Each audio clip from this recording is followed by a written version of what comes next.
记者陈燕婷屏东报道，睡眠呼吸中止症是现代的文明病，患者除了睡不好、缺氧影响隔天精神、工作学习效率，更影响枕边人，是一人睡两人累。屏东陈姓男子就嫌因夜间打鼾造成家庭失和，就医缓解症状后，不再吵到枕边人快抓狂。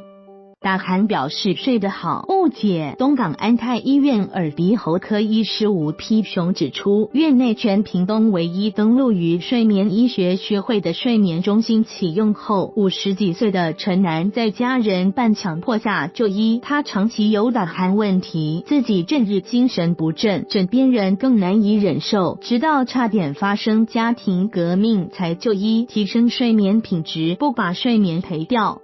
据睡眠医学专科医师执照的吴丕雄说，打鼾是因睡觉时呼吸道不通畅，导致气流进出有阻塞或塌陷，或是上呼吸道软组织、鼻腔、口咽部等肥厚或松弛造成震动的声音。这些现象极易合并睡眠呼吸中止病症，并伴随缺氧，患者睡觉时常感觉喘不过气或呛醒，不仅睡眠品质差，还与其他内科疾病息息相关，例如常见的器官缺氧致血压升高、心脏冠状动脉疾病、心律不整、脑中风几率增加、胃食道逆流及肝功能下滑，严重者还有心脏衰竭可能。吴丕雄说，若有睡眠呼吸中止，睡眠品质就差，人会像充不饱的电池，每天带着睡眠债生活，白天有事睡情形，小朋友有学习效率及课程跟不上的可能，大人则是工作专注度不够影响效率，有的个案更因打鼾声大到穿越楼层，影响家人睡眠而发生冲突，在部分国家甚至还把打鼾归为离婚原因，不可轻忽。